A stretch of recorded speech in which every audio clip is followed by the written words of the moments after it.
Hello viewers, welcome to SO family kitchen. আজকে আমি আপনাদের সাথে শেয়ার করব মাত্র 4 পিস পাউরুটি আর 2 কাপ দুধ দিয়ে দারুণ মজাদার একটি ডেজার্ট রেসিপি।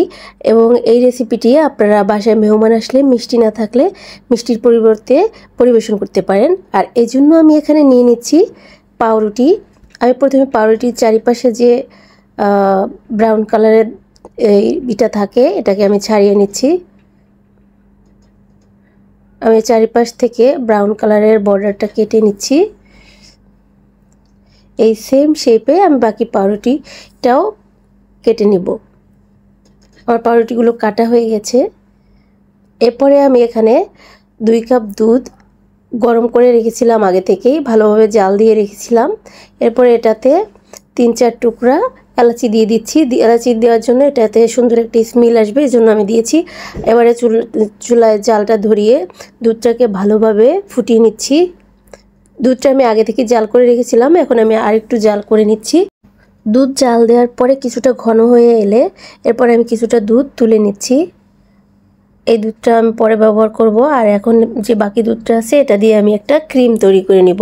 আর ক্রিম তৈরির জন্য আমি এখানে 1 কাপ পরিমাণে গুঁড়া দুধ দিয়ে দিচ্ছি। গুঁড়া দুধ দিয়ে ভালোভাবে মিশিয়ে নিতে হবে। আমি দুধটাকে ভালোভাবে মিশিয়ে নিচ্ছি। আর এই সময়ে চুলার জালটা একদম লো হিটে রাখতে হবে। আমার ক্রিমটা তৈরি হয়ে গেছে। এরপরে আমি এখানে দিয়ে দিচ্ছি চিনি। এখানে আমি লাল রঙের চিনিটা ব্যবহার করেছি, আপনারা সাদা চিনি ব্যবহার করতে পারেন।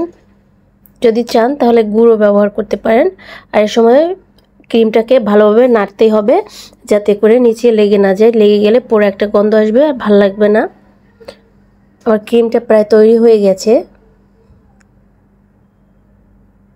এরপরে চলে যাচ্ছি পরবর্তী স্টেপে।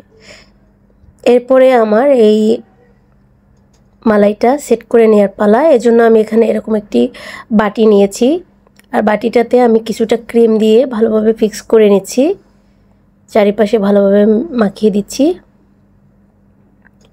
আপনারা এখানে কাচের বাটি বা যে কোনো শেপের বাটি ইউজ করতে পারেন, তবে স্কোয়ার টাইপের বাটি হলে ভালো হয়।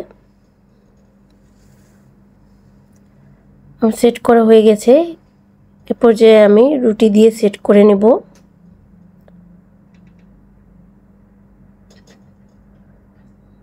আর বাটির পাশে যে ফাঁকা আছে সেটা সেই পাশটাও আমি কিছুটা ব্রেড আলাদা করে কেটে চারিপাশে দিয়ে মিক্স করে নেব। আমি প্রথমে 2 টুকরা পাউরুটি দিয়ে সমানভাবে ফিক্স করে নিয়েছি বাটিতে। এরপরে আমি কিছুটা ক্রিম দিয়ে এটাকে ভালোভাবে মিশিয়ে দিব। ক্রিম দিয়ে আমার ভালোভাবে মেশানো হয়ে গেছে।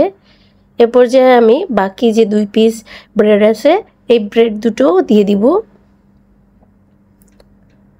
আর আমার আজকের এই রেসিপিটি যদি আপনাদের ভালো লেগে থাকে তাহলে অবশ্যই আমার চ্যানেলটি সাবস্ক্রাইব করতে ভুলবেন না। আর যারা ফেসবুক পেজ থেকে আমার ভিডিওটি দেখছেন তারা অবশ্যই আমার ফেসবুক পেজটি ফলো করে দিবেন এবং লাইক কমেন্ট শেয়ার করে দিবেন। আর অবশ্যই বাসায় ট্রাই করে দেখবেন এবং আমাকে কমেন্ট করে জানাবেন। এবারে বাকি 2 পিস ব্রেড আমি ফিক্স করে দিয়েছি এবং এটাকে ভালোভাবে ফিক্স করার জন্য আমি ক্রিম কিছুটা দিয়ে ভালোভাবে ফিক্স করে নিচ্ছি। এরপরে যে জাল করে রাখা দুধটা আমি কিছুটা তুলে রেখেছিলাম সেই দুধটাকে উপর দিয়ে দিচ্ছি। আর চারিপাশ থেকে আমি একটু লিক করে দিব যাতে ভিতরের দিকে দুধটা যেতে পারে, কেননা আমি ক্রিম দিয়ে চারিপাশটা ভালোভাবে ফিক্স করে নিয়েছিলাম। এবারে কন্টেনারের ঢাকনা দিয়ে ভালোভাবে এটাকে আমি ঢেকে দিব এবং ফ্রিজে 1.5 ঘন্টার জন্য রেখে দেব। 1.5 ঘন্টা পর ফ্রিজ থেকে নামিয়ে এনেছি। দেখুন দেখতে কতটা দারুণ হয়েছে। আর আপনারা চাইলে দুধের ভিতর ফুড কালার ইউজ করতে পারেন। আমি এখানে ফুড কালার ইউজ করিনি, কেননা আমি এখানে ব্রাউন কালারের সুগার ইউজ করেছিলাম, এজন্য দারুণ একটা ক্রিমি কালার এসেছে। আপনারা চাইলে ফুড কালার ইউজ করতে পারেন। আমি এবারে কেটে দেখাচ্ছি। দেখুন দেখতে কতটা সুন্দর হয়েছে আর খেতে কিন্তু দারুণ মজা ছিল।